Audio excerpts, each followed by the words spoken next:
1/4 kilo பிரான், ஒரு pinch மஞ்சள் தூள், 1/2 ஸ்பூன் மிளகாய் தூள், உப்பு தேவையான அளவு, இடித்த பூண்டு. இதை நல்லா மிக்ஸ் பண்ணி ஒரு பேனில் கொஞ்சமாக எண்ணெய் ஊற்றி பிரானை சேர்த்து, பிரான் வெந்துருச்சு, எடுத்துடலாம். பேனில் 3 ஸ்பூன் எண்ணெய், 1/2 ஸ்பூன் கட் பண்ண பூண்டு, கொஞ்சமாக வெங்காயம், ஒரு கைப்பிடி பீன்ஸு,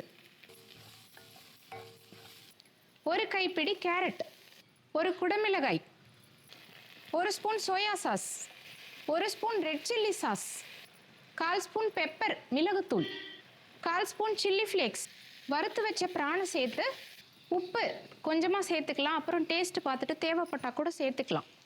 வேக வச்ச நூடுல்ஸை சேர்த்து கடைசியாக வெங்காயத்தாள், கொத்தமல்லி தழை தூவுனா பிரான் நூடுல்ஸ் ரெடி.